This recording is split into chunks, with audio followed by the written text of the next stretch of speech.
Magandang umaga po sa bawat isa. Maraming salamat po sa buhay na sagot ng bawat isa. Amen. Magandang umaga po. No? Ang ating pong pag-uusapan, ang ating pong title ng message ngayong pong umaga is Faithful Disciple Who Makes Disciple.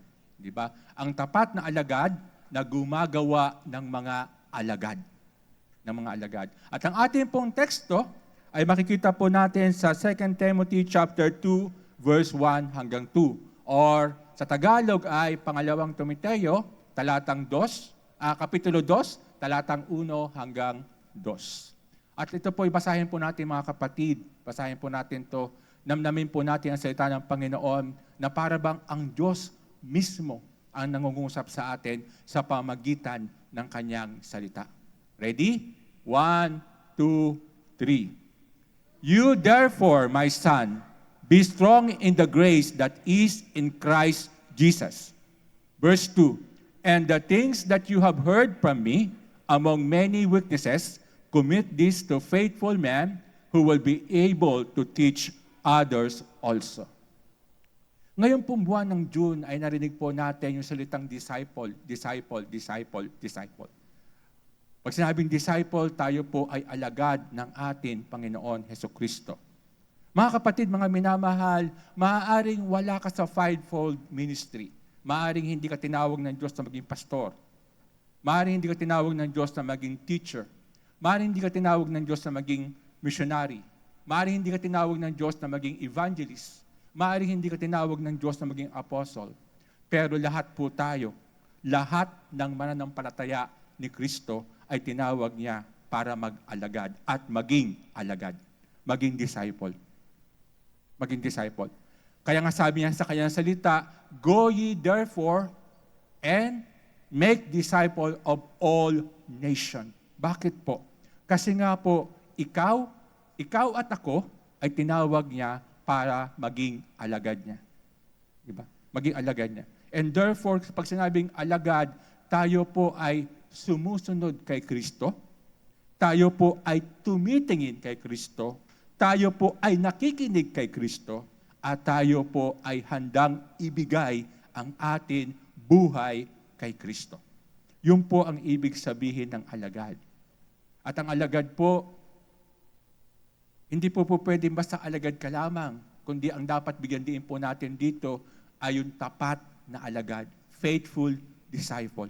Kaya nga po ang ating pong title is Faithful Disciple Who Makes Disciple. Kasi po pwedeng alagad ka, pero malayo ang pagsunod mo sa Diyos. Pwedeng believer ka, pero hindi ka talaga buo sa Diyos. Mga kapatid, mga minamahal, ang design ng Diyos sa bawat isang mananampalataya, ang design ng Diyos sa bawat isang mananampalataya ay maging tapat na alagad niya. Pag sinabing tapat na alagad niya, ano bang ibig sabihin ng tapat na alagad? Ang isang tapat na alagad, naiintindihan niya, nauunawaan niya, isinasa puso niya na siya ay isa ng bagong nilalang. Siya ay bago ng tao. Kaya nga di ba sabi sa Korinto, if anyone is in Christ, he is a new creation. The old has gone, the new has come. Di ba? Hindi ka lamang ni-repair ng Diyos. Akala po kasi natin, kapag tayo po ay nanampalataya sa Panginoon Kristo, kapag tinanggap natin ang Panginoon Kristo, tayo po ay ni-repair ng Diyos. Hindi po tayo ni-repair ng Panginoon. Tayo po ay ginawa niyang bago. Binago niya ang ating isipan, binago niya ang ating kalooban, binago niya ang ating pagkatao. Kaya nga tayo po ay bagong nilalang.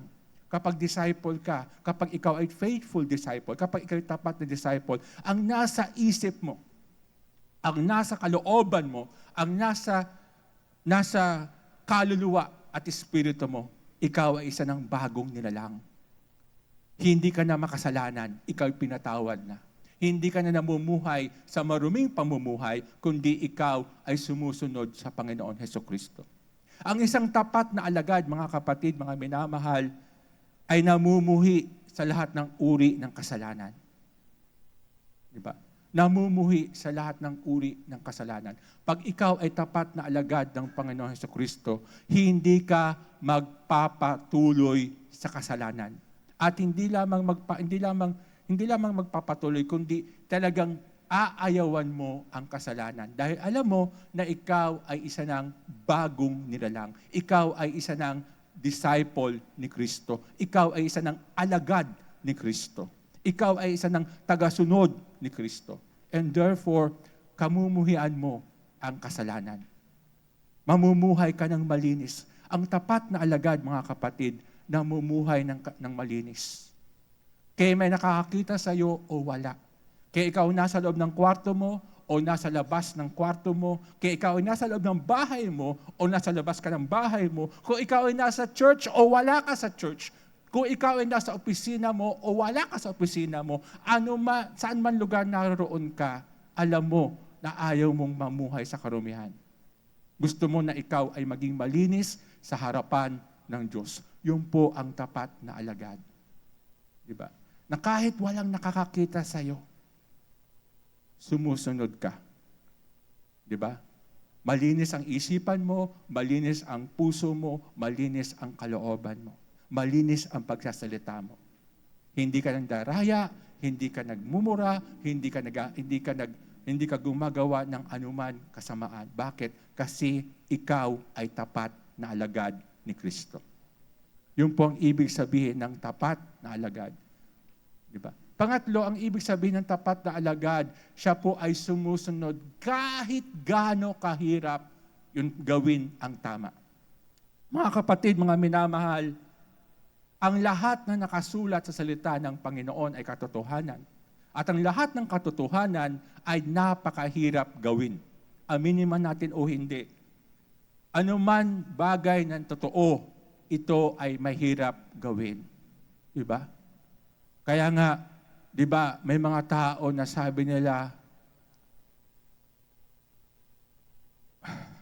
may mga tao na sinasabi na, mahal ko na siya eh. Siya yung mahal ko eh. Pero hindi siya Kristiyano, hindi siya mananampalataya. Pero mahal mo siya. Ang sabi ng Biblia, ang pag-ibig ay nalulugod sa katotohanan. And therefore, kapag ikaw ay Kristiyano at tapat na alagad ni Kristo, at ikaw ay nakipamatok sa di mananampalataya, ikaw ay hindi totoong alagad ni Kristo. Bakit? Kasi yung katotohanan, hindi mo pa minamahal.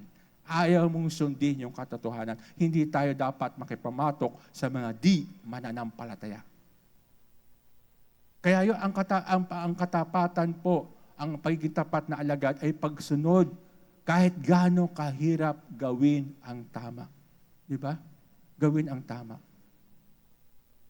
Na kahit na ang relationship na yon ay hindi talaga po pwede, di ba? Alam mo na ang relationship na meron ka ay hindi po pwede, bibitawan mo yon. Bakit? Kasi ikaw ay tapat kay Kristo. Di ba? Ikaw ay tapat sa Diyos. Di ba? Yun po ang katapatan. Ang pagiging alagad po ay kailangan ng katapatan. At mga kapatid, mga minamahal, ang pagiging disciple o pagiging alagad, hindi po kailangan na ikaw ay may mataas na pinag-aralan. Good yun. Na ikaw ay nakapagtapos ng college, ikaw ay nakapag-masteral, ikaw ay nakapag-PhD, good yun. Pero ang pagiging tapat na alagad ay hindi po nakukuha sa taas ng pinag-aralan. Ang pagiging tapat na alagad ay hindi nakukuha sa pamagitan ng estado mo sa buhay. Kung ikaw ay mahirap o kung ikaw ay mayaman, kung ikaw ay nasa gitna o average, hindi po yun nakukuha doon. Di ba? Hindi tatanungin sa iyo ng Panginoon, ikaw ba ay average person? Ikaw ba ay mayaman? Ikaw ba ay mahirap? Kapag ikaw ay tinawag niya. Di ba? Ang hahanapin sa iyo ng Diyos ay yung puso mo na gusto mo maging matapat sa Kanya. Di ba? Yung puso mo na gusto mong maging matapat sa Kanya. Di ba? Yun ang hinahanap ng Diyos. Hindi hinahanap ng Diyos yung talento mo. Although, yung talento natin ay galing sa Diyos. Magaling kang magturo, magaling kang mag-drum, magaling kang mag-gitara, magaling kang kumanta, magaling kang sumayaw, magaling ka sa lahat sa anumang bagay na meron sa iyo. Pero ang talento na meron ka ay hindi sa'yo. Bagamat yung talento mo ay galing sa Panginoon, pero hindi yan ang sukatan ng totoong katapatan mo sa Panginoon. Ang sukatan noon ay kung ginagamit mo yung talento mo para ang Diyos ay maluwalhati sa buhay mo. Yun ang sukatan ng katapatan na ng pagiging alagad, di ba? Na meron kang talento at ito ay pinagagamit mo para maluwalhati ang Diyos sa buhay mo. Di ba? Maluwalhati ang Diyos sa buhay mo. Mga kapatid, mga minamahal, ang pagiging alagad, hindi ito trabaho ng pastor lang. At hindi ito gawain ng isang pastor lang. Di ba? Kasi kung gawain lang ito ng pastor, wala nang buhay na pastor ngayon na makikita kayo dito sa ibabaw ng lupa. Bakit po? Kasi hindi kaya ng pastor na mag-alagad ng napakaraming tao. Di ba? Kung ang ating Panginoon Hesukristo mismo, ang ating Panginoon Hesukristo mismo ay nag-alagad ng 12 para yung 12 makaabot ng 70 at yung 70 ay makaabot ng 120 at yung 120 ay makaabot ng 3,000 at yung 3,000 ay makaabot sa buong mundo. Sa buong mundo. Ganon din po. Di ba? Kaya nga po, ang pagiging alagad o pagiging disipulo ay hindi po to gawain ng isang tao lang. Gawain po natin to lahat. Kung ikaw ay mananampalataya, kung tinanggap mo si Kristo sa buhay mo bilang Diyos at tagapagligtas, kung tinanggap mo si Jesus bilang hari ng buhay mo, ikaw ay alagad ni Kristo. And therefore, dapat mag-alagad ka rin. Pag sinabing alagad, kasi minsan kasi nagiging religious term na lang ang salitang alagad, di ba? Di ba? Para bang pag sinabing alagad, napaka holier than thou, di ba? Holier than. Ang ibig sabihin lamang ng alagad is kung ano natutunan mo sa Panginoong Hesukristo, ituro mo rin sa iba. Kung ano ang pinahayag sa iyo ng Panginoong Hesukristo, ipahayag mo rin sa iba. Kung ano ang pamumuhay na nakita mo sa Panginoong Hesukristo, ipamuhay mo rin at ipagaya mo sa iba. Yun lang po ang ibig sabihin ng alagad o tinatawag natin sa ibang term na mentoring. Di ba? Mentoring o yung pag-aalagad, pagdi-disciple. Di ba? Pagdi-disciple. Kaya nga po, yung title po natin, Faithful Disciple Who Makes Disciple. Di ba? Faithful Disciple. At ang gusto ko pong bigyan din dito, yung katapatan. Katapatan. Katapatan. Mga kapatid, mga minamahal, walang tatalo sa taong tapat. Tandaan po natin yan. Walang tatalo sa taong tapat. Bakit po? Kapag tapat ka, ang Diyos, ang kapangyarihan ng Diyos, ang buong kapangyarihan ng langit ay kasama mo. Diba? Kasama mo. Diba? Kaya nga po, dapat tayo po ay maging tapat na alagad ng ating Panginoon Hesukristo. Diba? Panimula pa lang po ito.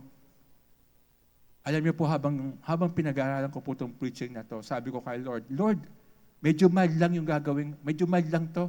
Medyo kaya ko po itong dahan-dahan eh. Pero habang tayo nag-worship kanina, something burned inside of me na hindi ko maintindihan. Talagang gusto ko talagang nagliliyab na hindi ko maintindihan na magsalita tungkol sa pag-disciple. Kasi ang pamumuhay ng isang disciple dapat namumuhay na may kabanalan sa harapan ng Panginoon. Di ba? Hindi ito yung iniisip ko na presentation ko po ng word sa inyo. Ako po, ang iniisip kong presentation ng word sa inyo ay mild, mahinahon, maano. Pero alam niyo po kanina, habang tayo nagwo-worship, habang tayo ay something inside of me ay nagbo-burn inside of me. Na talagang, kasi ganito po, no? Totoo na ang ating Panginoon Hesukristo ang ating pong gayahan. Diba? Wala tayong ibang gayahan dito sa ibabaw ng lupa at maging sa langit at maging sa ilalim ng lupa na gayahan, kundi ang ating Panginoon Hesukristo.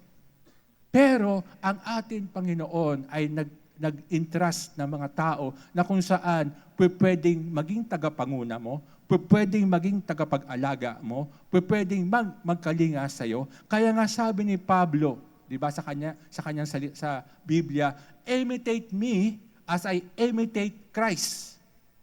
Ganon ka-confident, ganon ka-bold si Pablo nung sabihin niyang, imitate me as I imitate Christ. Bakit? Kasi alam niya sa sarili niya, alam niya sa kanyang kaloob-looban, alam niya sa kanyang pong kaluluwa kung sino ba talaga ang ginagaya niya.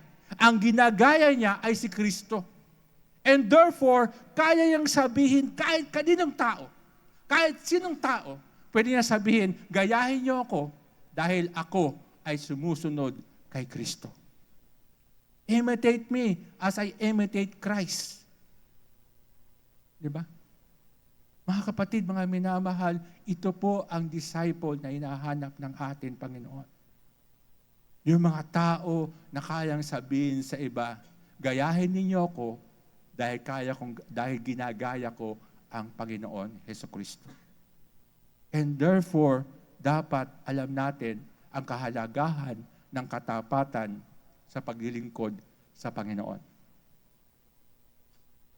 Katapatan ng pagiging disciple. Diba? Ng pagiging disciple. Pagiging alagad. Pagiging alagad. Ngayon sa ating pong teksto, makikita po natin yung pattern. Yung pattern of making faithful disciple who not just ordinary disciple. Isang huwara ng paggawa ng mga tapat na alagad, hindi lamang mga karaniwan alagad. Sa ating pong teksto, makikita po natin, ipinakita ni Pablo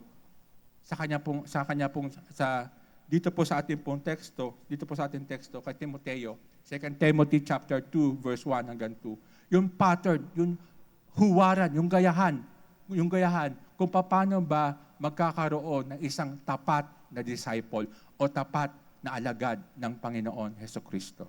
Ang unang-unang pattern po,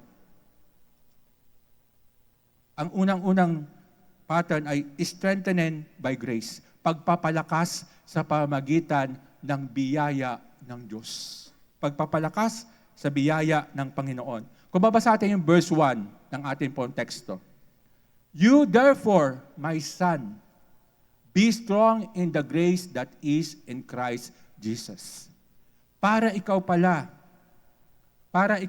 ay maging tapat na alagad ng Panginoon Hesukristo, kailangan unang-una sa lahat, ang sarili mo, palakasin mo sa biyaya ng Diyos. Ikaw mismo, magpalakas ka sa biyaya ng Panginoon Hesukristo o grace ni Lord. Ano ba yung grace na tinatawag? Ang grace po ay yung undeserved favor, kindness, and love given freely by God to people who have not earned it and cannot repay it.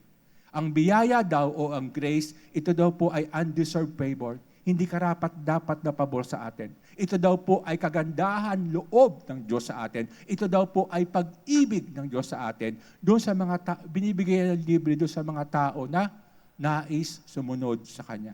Na hindi natin pinagpaguran at hindi natin kayang bayaran. Di ba? Hindi natin pinagpaguran at hindi natin kayang bayaran. Yung undeserved favor, yung kindness, yung love ng Panginoon, ito po yung grace. At yung grace na yon ay ipinakita niya, kanina po tayo po ay nag-communion. At sinabi po sa communion, tayo po ay nakipag-isa sa atin, Panginoon Jesucristo. Bakit po tayo nakipag-isa? Dahil po sa mayaman biyaya ng Diyos. Siya po ay namatay sa krus at muling nabuhay. Ibinigay niya ang buhay niya sa atin. Bagamat hindi tayo karapat-dapat. Diba? Pero ipinakita niya sa atin yung pabor, ipinakita niya sa atin yung kanyang kagandahan loob, yung kanyang pag-ibig. Kahit sa krus, diba? Namatay siya para sa iyo at para sa akin. Yun yung biyaya ng Diyos. Diba? Yun yung biyaya ng Diyos. Another meaning of grace is God giving us what we do not deserve but desperately need. Diba? Ang biyaya daw ay yung pagbibigay sa atin ng Diyos ng mga bagay na hindi naman tayo karapat-dapat, pero kailangan natin. Diba? Kailangan natin ng kaligtasan. Hindi tayo karapat-dapat sa kaligtasan, pero kailangan na ikaw at ako ay maligtas, na tayo ay kailangan ma-deliver sa kasalanan. Anong ginawa ng Diyos? Ibinigay niya ang kanyang buhay para sa atin. That is grace. That is the undeserved favor of God. At kapag naintindihan natin yun na ang biyaya ng Panginoon, maintindihan po natin na dapat doon tayo magpalakas. Ang faithful disciple, unang-una, pinalalakas niya ang sarili niya sa biyaya ng Diyos. Sa Bible po, mababasa po natin si Moises. Kaya niyo po si Moises, di po ba? Di ba? Si Moises po ang isa sa kilalang leader ng Israel hanggang ngayon sa ating pong kapanahunan. Di ba? At si Moises po, yung siya tinawag ng Panginoon, ang kanyang pakiramdam, siya po ay mahina, siya po ay unqualified, at siya po ay takot na maging leader ng isang bansa. Pero anong ginawa ng Diyos sa kanya? Pinalakas siya. Pinatibay siya. Tinulungan siya ng Panginoon para malaman niya na hindi sa pamagitan ng kanyang abilidad, hindi sa pamagitan ng kanyang talento, hindi sa pamagitan ng kanyang lakas, kundi dahil sa biyaya ng Diyos, kaya niya napangunahan ang Israel. Di ba? Just imagine, libo-libong tao ang hahawakan mo. Dati ang hinahawakan mo lang ay daan-daan, tupa lang ang hinahawakan mo. Pero ngayon, bigla kang hahawak ng libo-libong tao. That is grace. That is grace. Yun biyaya ng Diyos sa atin. Di ba? Na dati ang buhay mo napakagulo, ang buhay mo ay napaka-rimarim, ang buhay mo ay napakalayo sa Diyos. Pero ikaw ay ginawa niyang bago. At dahil sa ginawa kanyang bago, nagpalakas ka sa Diyos. Lagi kang nagbabasa ng kanyang salita. Lagi kang nag-aaral ng kanyang salita. Lagi kang nanalangin. Lagi kang sumasamba sa Panginoon. Sinusunod mo ang kanyang kalooban. Yun yung pagpapalakas mo sa Diyos. Di ba? Ang tapat na disciple ay nagpapalakas sa biyaya ng Diyos. Di ba? Hindi nagpapalakas sa social media. Diba? Hindi tayo nagpapalakas kung saan-saan bagay. Nagpapalakas tayo sa biyaya ng Diyos. Diba? Sa biyaya ng Diyos. Sa kalakasan ng Panginoon sa atin. Diba? Sa kalakasan ng ibinibigay ng Diyos sa atin sa pamagitan ng kanyang biyaya. Pangalawa,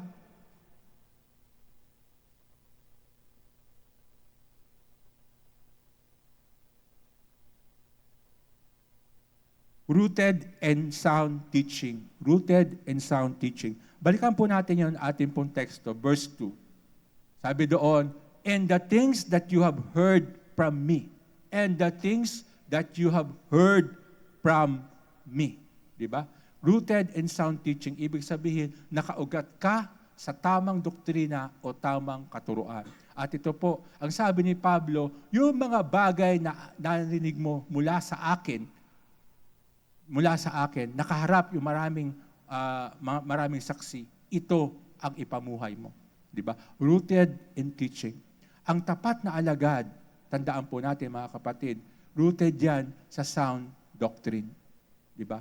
Nakaugat yan sa salita ng Diyos. Nakaugat yan sa katotohanan.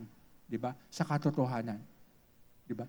Kaya nga si Pablo, na siya po ay nagpalakas ng kanyang sarili, ang ginawa niya, dinisciple niya, mentor niya, inalagad niya si Timothy.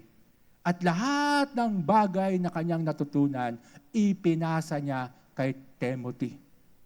Kay Timothy. Yung mga bagay na kanyang natutunan, di ba, ay ipinasa niya kay Timothy. Si Timothy naman, dahil alam niya na si Pablo ay lingkod ng Panginoon.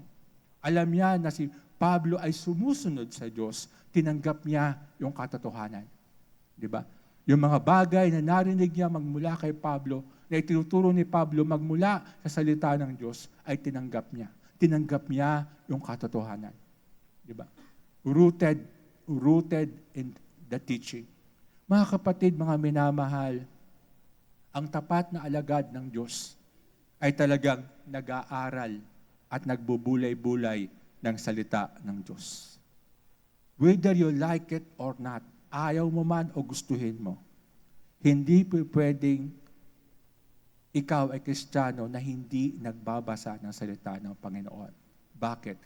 Ang totoong alagad ng Kristo ay rooted sa salita ng Diyos. Diba? Rooted sa teaching. Na kahit pagbali-baliktarin ka, kahit sino pa ang makausap mo, alam mo kung ang tinuturo niya ay galing sa Diyos o hindi. Alam mo kung ang kanyang sinasabi ay galing sa Diyos o hindi. Bakit? Kasi rooted ka sa salita ng Diyos. Rooted ka sa Biblia. Diba? Ang Biblia po ay hindi dekorasyon sa bahay. Nor hindi din siya dekorasyon sa ating pong mga bag. Nor hindi din siya dekorasyon sa ating opisina. Siya po ay meant para basahin po natin at pagbulay-bulayan po natin. Para tayo ay magkaugat sa salita ng Diyos. Diba? Siya po, alam niyo, ang tapat na alagad ng Panginoon Hesukristo. Ang lumalabas sa kanyang labi ay pawang salita ng Diyos. Ganito mga kapatid, mga minamahal, huwag niyo ako mami-misunderstood. Hindi po kasi sinasabi ng tao, Hallelujah! Praise the Lord! Glory to God! Hindi yan ibig kong sabihin.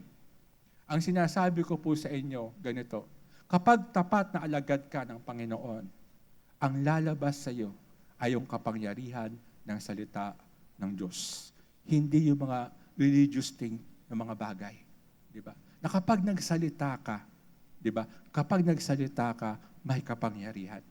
Pag nagsalita ka, meron kang authority. Pag nagsalita ka, sinusunod ka. Bakit? Kasi rooted sa salita ng Diyos ang sinasabi mo. At hindi mo kailangan maging pastor, hindi mo kailangan maging ebanghelista, hindi mo kailangan maging teacher, hindi mo kailangan maging apostle para ikaw ay magkaroon ng ganong kapangyarihan, ng ganong authority. Magbulay ka lang ng salita ng Panginoon. Magnilay-nilay ka lang ng salita ng Panginoon. Magkaroon ka lang ng oras na magnilay-nilay ng salita ng Panginoon. Magkakaroon ka ng authority. Magkakaroon ka ng kapangyarihan. Magiging tapat kang alagad ng atin, Panginoon Hesukristo. Mga kapatid, mga minamahal,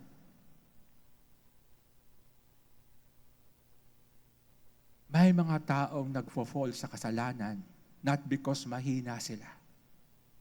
May mga taong bumabaksak sa kasalanan not because hindi nila alam kung ano ang tama at mali. May mga taong bumabaksak sa kasalanan hindi dahil sila ay pinabayaan. Kaya sila bumabaksak sa kasalanan hindi kasi rooted sa salita ng Diyos. Ang totoong tapat na alagad ng Panginoon Jesucristo ay rooted sa salita ng Panginoon. Na kapag alam mong mali, kahit na patuwarin ka pa, kahit ano pang gawin sa'yo, kapag alam mong mali, hindi mo gagawin. Kahit anong maging kapalit. Diba? Kahit anong maging kapalit. Bakit? Kasi rooted ka sa salita ng Panginoon. Pero yung mga disipulo o mga believer na hindi talaga nagbabasa sa salita ng Panginoon, di ba? Na hindi talaga nakikinig ng salita ng Panginoon at hindi naman talaga nagdinilay-nilay ng salita ng Panginoon. Paglabas para ng bahay, iba na ang ugali. Bakit? Kasi nga, hindi naman talaga tapat na alagad ng Panginoon. Mga kapatid, mga minamahal, hindi kalooban ng Panginoon na ikaw ay hanggang tagapakinig lang. Hindi kalooban ng Diyos na ikaw ay hanggang taga-upo lang. Hindi kalooban ng Diyos na ikaw ay taga-attend lang. Ang kalooban ng Diyos, mag-reproduce ka ng katulad mo. Diba? Mag-reproduce ka ng katulad mo. Diba? Kung ikaw ay taong mapanalanginin, dapat makapag-reproduce ka ng mga taong mapanalanginin dahil si Kristo ay laging nananalangin. Kung ikaw ay rooted sa salita ng Panginoon, dapat makapag-reproduce ka ng mga tao na kung saan talagang rooted din sa salita ng Panginoon. Bakit? Si Kristo ang salita ng Diyos. Si Kristo mismo ang salita. Di ba? Kung ikaw ay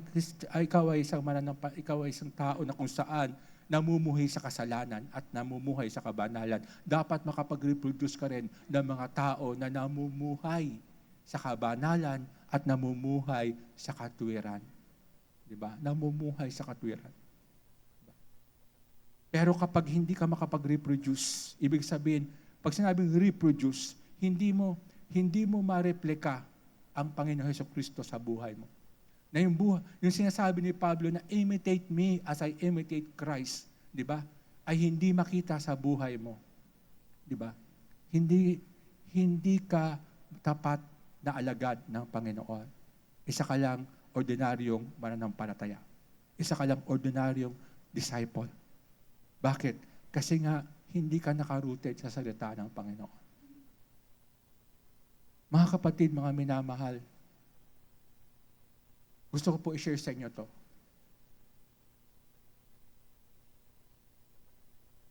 Tatlong pastor po ang pinagdaanan ko. Yung unang pastor ko po ay, siya po ay pastor ko o mentor ko sa worship. At yung lalaki na yon, siya po ay napaka-spoon feeding. Ano spoon feeding? Lahat ng bagay, bago niya ipagawa sa'yo, i-explain niya sa'yo.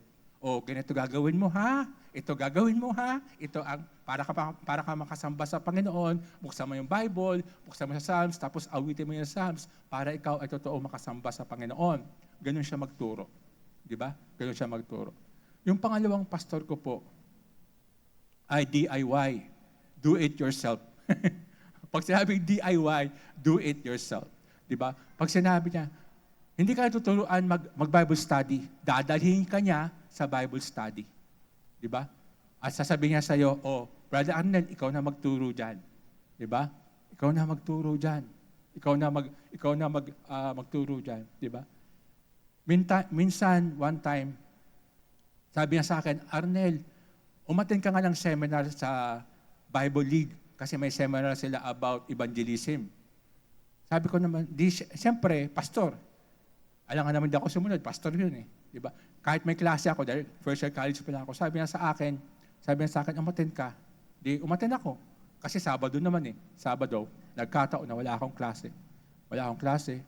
At may mga natutunan ako tungkol sa evangelism doon sa Bible League. Then sinabi ko, nag-report ako sa kanya, sabi ko, Pastor, ito po yung mga natutunan ko, ito po yung sinulat ko. Sige. Sabi niya, ganun ba? Ikaw magturo sa kanila. Diba? Ikaw magturo sa kanila. Diba? Ikaw magturo sa kanila. Kaya, yung pangalawang pastor ko na yon, naging pastor din ni Brother Jerry at ni Pastor Bong, talagang DIY yon. Do it yourself. Diba? Hindi kanya tuturuan. Hindi kanya spoon feeding. Diba? At yung pangatlong pastor naman, nadaanan ko, ay walang iba kundi atin pong pastor, na kung saan pastor din ni Brother Jerry at pastor din ni Pastor Bong at pastor natin lahat. Siya po ay balanse. Hindi po siya spoon feeding at siya din po ay do it yourself. Tuturuan ka niya at hayaan niyang matutunan mo yung ipinakita niya sa'yo. Di ba? Bakit ko po ito sinasabi sa inyo? Kasi mga kapatid, mga minamahal, hindi niyo po pwedeng ikatwiran na si Lord naman ang magtuturo sa akin. Ang Holy Spirit naman ang magtuturo sa akin. Tama yun. Totoo yun. Ang Holy Spirit ang magtuturo sa iyo. Pero ang Diyos ay gagamit ng tao na kung saan pinagkatiwalaan niya para manguna sa iyo. Para gumabay sa iyo. Mangalaga sa iyo. And therefore, dapat ikaw rooted ka sa salita ng Panginoon. Bakit? Kasi hindi mo alam kung yung tinuturo sa iyo ng mga tao na nangunguna sa iyo ay galing ba talaga sa salita ng Diyos. Di ba? Dapat ikaw mismo nag-aaral ka ng salita ng Panginoon. Kaya nga po, ang isang lingkod ng Panginoon, pag hindi dumaan sa discipleship, tandaan po ninyo to, ang isang lingkod ng Panginoon, kahit sino pa yan, kahit yan ay pastor, kahit yan ay evangelism, kahit yan ay missionary, kahit yan ay apostle, kahit yan ay prophet, ano man ang kanyang ministry, siya ay prayer, nasa prayer, pag yan ay hindi dumaan sa discipleship, ibig sabihin, hindi siya nahubog ng gusto. At kapag hindi nahubog ng gusto, sooner or later, at the end of the day, magiging problema. Bakit po? Hindi siya nahubog. Hindi dumaan sa discipleship. Hindi naging rooted sa salita ng Panginoon. Rooted siya sa talent niya. Rooted siya sa kanyang kaalaman. Rooted siya sa kanyang doktrina. Rooted siya kung anong kalalagayan meron siya. Hindi siya rooted sa salita ng Diyos. Di ba? Sa salita ng Panginoon. Yun po yung pangalawa. Una, strengthened by grace. Pangalawa, rooted by sound doctrine. Pero bago po tayo dumako doon, gusto ko lang pong bigyan emphasize to. Tingnan po ninyo ang ating Panginoon Hesukristo. Di ba? Bakit, isipin po ninyo to bakit ang Panginoon Hesukristo mag-spend ng kanyang 3 years ng kanyang buhay sa mga alagad niya? For 3 years, ang Panginoon Hesukristo ay nagturo sa kanya pong mga alagad. At siya po ay namuhay nakasama ng kanyang mga alagad. At for 3 years, in-explain ng Panginoon ang kaharian ng Diyos sa kanyang mga alagad. For 3 years. Bakit po?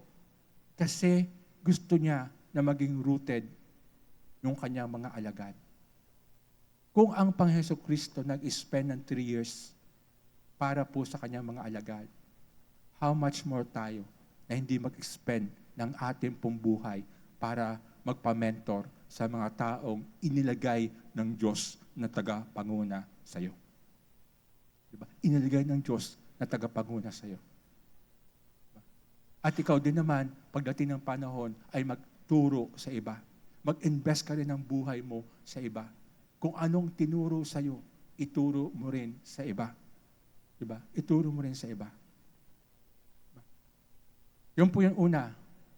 Strengthened by grace. Pangalawa, rooted by the sound teaching. Diba? By sound teaching. Pangatlo, entrusted to faithful people. Mga kapatid, entrusted to faithful people. Balikan po natin pong teksto. Sabi po doon, 2 Timothy chapter 2, verse 2. Sabi doon, and the things that you have heard from me among many witnesses, commit this to faithful men. Commit this to faithful men.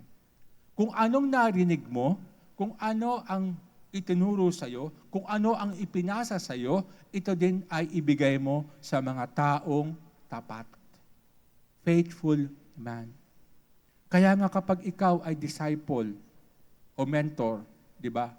Sa cell group, sa worship team, sa prayer intercessory, sa youth, o anuman ministry na meron ka, ang hinahanap natin ay yung mga taong tapat. Bakit po? Kasi hindi tayo pwedeng magtiwala ng anumang gawain ng Diyos sa mga taong hindi tapat. That is why, kapag ikaw ay bago pa lang sa church, kapag ikaw ay new believer pa lang, hindi tayo kaagad nagtitiwala. Hindi dahil sa wala tayong tiwala sa kanila, kundi hindi natin maipagkatiwala. Ganito po, kung mayroon kang ginto o mayroon kang diamante, ibibigay mo ba ito sa tao na hindi mo kilala? Kung mayroon kang diamante o mayroon kang ginto, ibibigay mo ba ito sa taong hindi mo kilala? Natural, hindi. Di ba?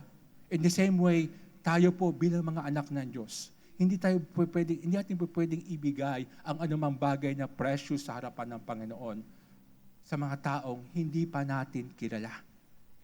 Bibigyan natin sila, ibibigay natin yung mga bagay na napakahalaga, napakainam, napakabuti sa mga taong mapagkakatiwalaan, mga taong tapat. Bakit? Kasi nga sila po ay tapat. Sila po ay tapat. Kaya nga po, hindi tumitingin ang Diyos sa mga taong gifted. Diba? Tumitingin ang tao sa mga taong faithful. Gifted ka nga, pero hindi ka naman faithful. Diba? Sa pag-attend mo sa church, lagi kang late. Sa pag-attend mo ng practice ng worship, lagi kang late. Sa pag-attend mo ng prayer meeting, lagi kang late. Lagi kang late. And yet, sasabihin mo na ikaw ay gifted. Sa iyo na yung gift mo. Ang kailangan ng Diyos ay katapatan. Di ba? Hindi mo ma-ooperate ang gift mo kung hindi ka magiging tapat sa Panginoon. Remember yung parable of the talent, di ba?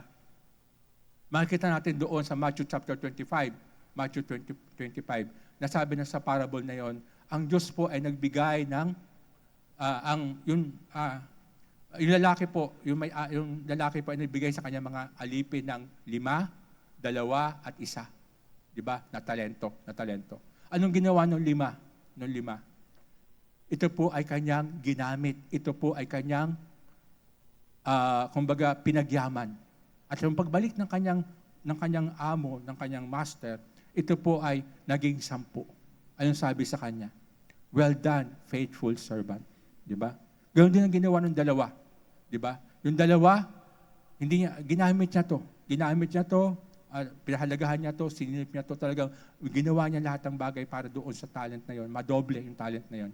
At ito po ay naging 4. Anong sabi ng Panginoon sa kanya, ng kanyang master? Well done, faithful servant. Pero yung isa na, kaisa-isa na nga lang binigay sa kanya, ang ginawa niya pa, ibinaon niya pa sa lupa. Diba? Anong sabi sa kanya? Wicked servant. Diba? Meron ka ng gift. Totoong meron kang gift. Diba? Pero hindi ka naman faithful kay Lord, hindi mo magagamit ng maayos ang gift mo.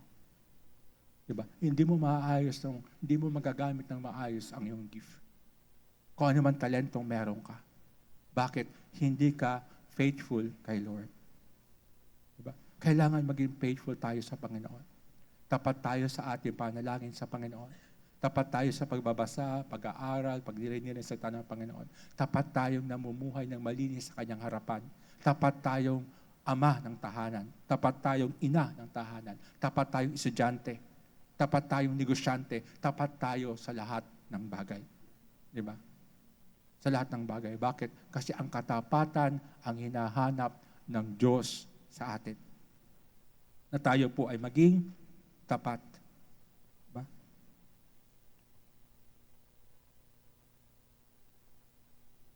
God is looking for faithful heart, not just gifted people. Diba? God is looking for a faithful heart, not just gifted people. Diba? Gifted people. Ang puso ang laging tinitingnan ng Diyos. Diba? Kahit sa 1 Samuel, basahin po ninyo, God always look on the heart. Ang puso ang tinitingnan ng Panginoon. Gusto mo bang maging tapat sa Panginoon? Diba? Ipagamit mo kung anong meron ka. Diba? Kapag tapat ka, doon mo lang maipapagamit ng maayos sa Diyos kung ano ang meron ka. That is why may mga taong gifted, pero after 5 years, 10 years sa Panginoon, wasted away na. Bakit? Kasi nga, gifted lang, hindi naging faithful. Diba? Hindi naging faithful. Pang-4, multiplying through teaching others. Multiplying through teaching others. Basahin po atin ating pong teksto. 2 Timothy chapter 2, verse 2. Diba? Basahin natin yung pinakahuli na po, yung nakadilaw na. Napapagod na po ako magbasa ng unay. Okay, ready? 1, 2, 3. Who will able to teach others? Who will be able to teach others? Diba? Multiplying through teaching. Diba? True discipleship is multiplication, not addition. It continue beyond us. Diba? Ang totoong pag-aalagad ay pagpaparami, hindi lang pagdaragdag, kundi ito ay nagpapatuloy at lumalagpas pa sa atin. Lumalagpas pa sa atin. Bigyan ko po kayo ng diagram ng multiplication at addition. Tingnan po ninyo to. Diba? Hindi naman pwede laki-lakihan pa yan. Yan talaga. Hindi. Masyado malaki. Okay na yan. Yan. Makikita po natin yung diagram ng multiplication. Diba? Alam po natin na 1 times 1 is 1. Diba? And 1 plus 1 is 2. Sa simula, ang addition po ay parang mabilis dumami. Di ba? 2. Di ba? 2 kaagad eh. Pero yung multiplication is 1 times 1 is 1. Pangalawa, tingnan natin ulit yung susunod. 1 times 2 equals 2. Di ba? 2. Pag tingnan po natin ulit, yung 2 plus 2 equals 4. 4. Di ba? Ang bilis dumami ng addition sa una at pangalawang row. Di ba? Pero 2 times 3, di ba? Equals 6. 4 times 3 equals 7. 4 plus 3 equals 7. Di ba? 7. Parang pantay na sila. Di ba? Pantay sila. Pero yung 6 times 4 ay 20. Di ba? Yung 7 plus 4 ay 11. Doon po natin makikita, sa multiplication, parang ang bagal. Di ba? Parang ang bagal, parang walang pagkilos, walang paggalaw, walang ginagawa, walang nangyayari. Di ba? Para mas madali pa yung addition. Kasi addition, ang gagawin mo lang doon ay magdadagdag ka. Mga kapatid, mga minamahal, ganito. Kung hindi mo pinalakas ang sarili mo, kung hindi ka naging rooted sa salita ng Panginoon, at hindi ka nag-entrust ng mga hindi mo in-entrust yung salita ng Panginoon sa mga taong tapat, it takes time. Nakuha po natin, it takes time. Di ba? Kung mamadaliin mo yung multiplication, talagang hindi magbubunga. Bakit? Kasi ang multiplication po, it takes time. Nakuha po natin. Di ba? Ang addition po ay madali. Kasi ganito po, tinanggap mo ang Panginoon sa buhay mo bilang Diyos at tagapagligtas. Lumabas ka ng kalye, nag-share ka sa ng Panginoon, nadala mo sa Diyos. Isang tao. Pero hindi mo din-disciple. Pinabayaan mo lang. Di ba? Nadagdag nga. Pero sooner or later, mawawala. Bakit? Kasi hindi mo naman din-disciple. Di ba? Hindi mo din-disciple. Sa kaharian ng Panginoon, hindi mahalaga ang addition. Ang mahalaga sa Panginoon ay multiplication. Bakit? Sa multiplication, kailangan ng sakripisyo. Sa multiplication, kailangan ng self-denial. Sa multiplication, kailangan ng power of the Holy Spirit. Bakit? Kasi hindi natin to kaya sa ating sariling kakayanan. Diba? That is why, sa tingin natin, para bang ang hirap gawin ang multiplication. Di ba? Ang multiplication. Pero tinan po ninyo ang resulta. Pag multiplication ang i-aim po natin, mas mabilis ang growth. Bakit? Kasi multiplication naman talaga ang nais ng Diyos sa atin. Di ba? Yung mga faithful disciple. That is why dito sa church, meron po tayong cell group or whatever you call that, Bible study, o kung ano man tinatawag ninyo. Kaya meron tayong cell group. Bakit po? Kasi yung sarili mo, nag-reproduce ka ng hindi lamang isang tao, kundi nag-reproduce ka ng 1, 2, 3, 4, 5, 7 na tao. Bakit? Kasi nga, gusto mo mag-reproduce ng mga tao na maglilingkod sa Panginoon. Diba? Kaya meron cell group, meron tayong mga Bible study, meron tayong mga D-group na tinatawag. Bakit po? Kasi nga po, nag-reproduce po tayo. Diba? Ako, nagtuturo ako ng cell group. At yung tinuturoan ko sa cell group, magtuturo din siya ng cell group niya. At yung tinuturoan ko din sa cell group niya, magtuturo din ng mga tao na natuturuan nila sa cell group nila. Bakit? Kasi ganun po ang multiplication, mga kapatid. Yun ang multiplication. Hindi po tayo addition. Na kapag dinala mo sa Panginoon, o kapatid, upo ka muna dyan, ha? Sige, susunod na linggo, attend ka ulit, ha? At wala na. Diba? Susunod na linggo, umattend. Diba? O kapatid, buti nandito ka. Diba? At hinayaan mo na. Doon na lang ulit. Pangatlong linggo, wala ka pa rin ginagawa. Hanggang 1 buwan, 6 na buwan, wala ka pa rin ginagawa. Hanggang 1 taon, nawala na si kapatid. Bakit? Wala ka naman ginagawa. Hindi mo naman siya disciple. Hindi ka nag-reproduce ng buhay mo sa Kanya. Tandaan po natin to. Masakit man yung katotohanan. kung tamad ka, natural, wala kang gagawin. And therefore, dahil tamad ka, walang resulta ang paglilingkod mo sa Panginoon. Diba? Walang resulta ang paglilingkod mo sa Diyos. Mga kapatid, mga minamahal, sabi ko nga sa inyo, habang ginagawa ko itong message na to, ito mga sinasabi ko sa inyo ay wala sa isip ko. Kasi gusto ko po maging very mild. Gusto ko pong masyado lang, medyo ayokong bumira ng bumira. Bumira ng bumira. Ang gusto ko po talaga ay maintindihan yung salita ng Panginoon in a very nice way. Pero hindi po yun ang dealing sa akin ng Banal Espiritu. Ang dealing sa akin ng Banal Espiritu, sabihin mo kung ano ang katotohanan. Sabihin mo kung ano ang totoo. Diba? Sabihin mo kung ano ang totoo. Diba? It's about time na gamitin natin ang multiplication, mga kapatid. Diba? Multiplying. Diba? Multiplying, not addition. Diba? Not addition.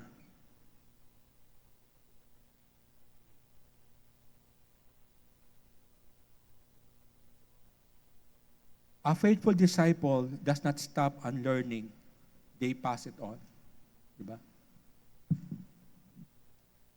Ang isang tapat na alagad ng Panginoon ay hindi lamang tumitigil sa pagkatuto, kundi ito ay ipinapasa sa iba. Mga kapatid, mga minamahal, hindi po pwede na ang kaligtasan ay manatili lamang sa iyo. Bakit? Kapag ang kaligtasan ay nanatili lamang sa iyo, walang maliligtas. Bakit? Sinarili mo eh. Diba? Pero kapag ipinasa mo sa iba, maliligtas ang asawa mo, maliligtas ang anak mo, maliligtas ang mga kapitbahay mo, maliligtas ang ang mga kamag-anak mo, maliligtas ang community nyo, maliligtas ang mga tao na kapaligid sa iyo. Ipinasa mo sa iba ang kaligtasan. Diba? Nag-disciple ka. And whether you like it or not, mga kapatid, kahit ayaw mo mag-alagad, diba? Kahit sa araw na buhay mo, mag-aalagad ka. Bakit? Kung tatay ka, hindi po pwedeng hindi mo turuan ang iyong mga anak. Kung nanay ka, hindi po pwedeng hindi mo turuan ang iyong mga anak, 'di ba? Ang iyong mga anak. Kung ikaw ay empleyo o empleyado o anuman, hindi po pwedeng wala kang mga co-employee na pwede mo makausap. Bakit? Kasi kung wala kang co-employee, ibig sabihin, hindi kumpanya pinasukan mo. Disyerto yun. Diba? Disyerto yun. Kasi wala kang kausap eh. Diba? Kaya, hindi po pwede na wala kang gagawin. Wala kang gagawin. Meron kang gagawin. Diba? Meron kang pagpapasahan ng salita ng Panginoon. Meron kang pagpapasahan ng kabutihan ng Diyos. Meron kang tuturuan. Meron kang huhubugin. Meron kang huhubugin. Imposibleng wala. Diba? Imposibleng wala. 5, the model of multiplication. The model of multiplication. Ito po yung plano ng Diyos. Pakita na po na. Ito po yung plano ng Panginoon. Unang-una si Paul. Ito po yung nakalagay sa Book of Acts. Ito po yung nakalagay sa salita ng Panginoon na blueprint ng multiplication. Si Paul nagpatatag, nagpalakas, nagpatibay ng kanyang sarili.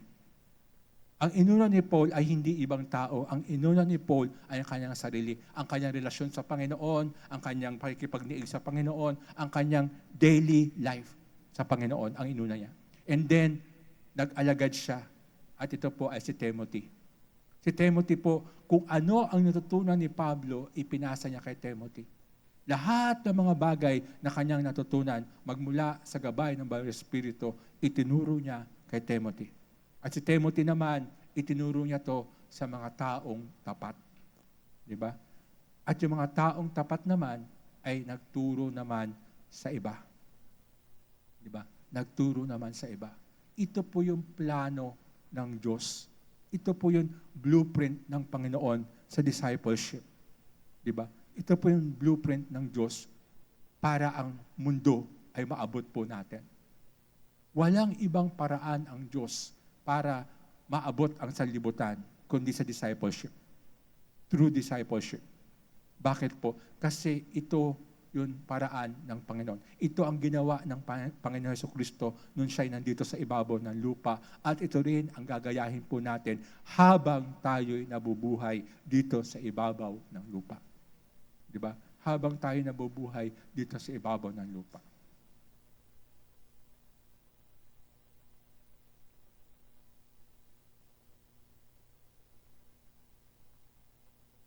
Kaya nga makikita po natin dyan sa God's plan na yan, Paul, Timothy, faithful man, others also. Ito ay 4-generation discipleship. 4-generation discipleship. Ibig sabihin, 4 na henerasyon. Di ba? 4 na salin bago talaga maabot yung dapat maabot. Di ba? Yung dapat maabot. Di ba? This is a 4-generation discipleship, not just church attendance, not just spiritual growth. Diba? Hindi lamang church attendance, hindi lamang spiritual growth, kundi spiritual reproduction. Tandaan po natin, kung sa sarili mo, alam mo sa sarili mo na ikaw ay isang taong lumalago, isa kang Kristiyanong lumalago, isa kang mananampalatayang lumalago kay Kristo, dapat nag-reproduce ka ng katulad mo. Pero kapag hindi ka makapag-reproduce ng katulad mo, ibig sabihin, hindi ka lumalago. Bakit? Kasi takot kang ipangaral, ituro, hubugin ang mga tao na nakapaligid sa iyo. Kasi baka mamaya balikan ka. Ibalik sa iyo yung sinasabi mo. Di ba? Pero kung ikaw ay hindi, alam mo sa sarili mo na ikaw ay malagong Kristiyano, alam mo na ikaw ay talagang sumusunod kay Kristo, alam mo na ikaw ay tapat na alagad ni Kristo, kaya mong magturo, kaya mong ibahagi ang salita ng Diyos sa iba, kaya mong maghubog ng mga tao, kaya mong magdala ng mga tao patungo kay Kristo. Bakit? Kasi ikaw ay tapat. Ikaw ay tapat. Diba? Si Abraham po, siya po ay pinangakuan ng Panginoon. Pag binasa natin ang Genesis, sabi doon, ang iyong lahi ay paladamihin ko kasi dami ng bituin sa langit. Diba? In the same way, para dumami ang ating pong spiritual descendants na tinatawag, yung mga anak natin sa pananampalataya, kailangan na tayo rin po ay magpasa ng ating pananampalataya sa iba. Di ba? Sa iba. Ang pagdami po ay ay meron pong kaalinsabay na responsibilidad. Ipasa natin sa iba. Diba? Magpasa po tayo sa iba. Ano ipapasa po natin? Kung ano na-meditate mo sa salita ng Panginoon. Kung ano ang pinag-aralan mo sa salita ng Panginoon. Take note ang sabi ko, kung ano ang binasa mo, meditate mo sa salita ng Panginoon, yun ang ipasa mo sa iba. Hindi yun narinig mo sa iba. Kasi pag narinig mo sa iba, chismis yun. Nakuha po natin. Kahit yan nagsalita pa ng Panginoon, chismis pa rin yun. Bakit? Kasi nga, hindi naman kapahayagan sa'yo. Di ba? Pero kapag ipinahayag sa'yo ng Panginoon, na meditate mo mula sa salita ng Panginoon, at ipinangaral mo sa iba, ito ay katotohanan. At ang katotohanan ay may kapangyarihan. Di ba? Ang katotohanan ay may kapangyarihan. Di ba? Kaya nga dapat ito ang pinapasa po natin.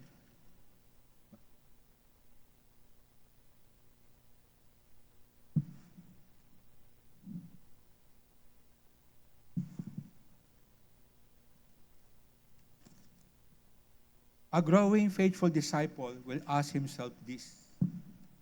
Ang isang lumalago at malakas na disciple o alagad ng Panginoon Kristo, evaluate mo yung sarili mo. Tatanungin mo yung sarili mo.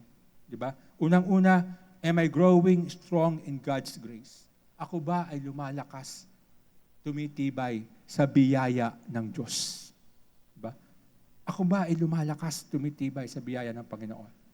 Pangalawa, am I learning God's Word faithfully? Ako ba ay natututo, diba, sa salita ng Panginoon? Ako ba ay tapat na nag-aaral ng salita ng Diyos? Diba, sa salita ng Panginoon. Pangatlo, am I living a life that is trustworthy? Diba? Namumuhay ba ako ng buhay na kung saan tapat at totoo? Karapat dapat. Diba? At pang-apat, am I intentional discipline someone? Ako ba talaga ay intentional na nagbabahagi, nangangaral, nagtuturo, nagdi-disciple sa ibang tao? Di ba? Sa ibang tao. Ito yung 4 na bagay na dapat natin tanungin sa atin pong sarili. Di ba? Sa atin pong sarili. God called us to be more than a believer. He called us to be a disciple maker. Di ba? Tinawag tayo ng Panginoon hindi lamang maging mananampalataya. Tinawag tayo ng Panginoon para maging disciple maker. Di ba? Disciple maker. Di ba? The message is clear. The mission is clear. Di ba? The mission is clear. Receive the truth. Tinanggap mo yung katotohanan. Live the truth. Ibig sabihin, ipamuhay mo yung katotohanan. Share the truth. Ibahagi mo sa iba yung katotohanan. And multiply the truth. Ibig sabihin, yung katotohanan ay dapat maraming makaalam. Di ba? Hindi lang ikaw nakakaalam ng katotohanan. Kung yung chismis nga dumarating sa ibang tao, how much more yung totoo, yung katotohanan, dapat dumating sa napakaraming tao. Di ba? Sa napakaraming tao. Diba? Yun lamang po mga kapatid, at tayo po lahat ay tumayo.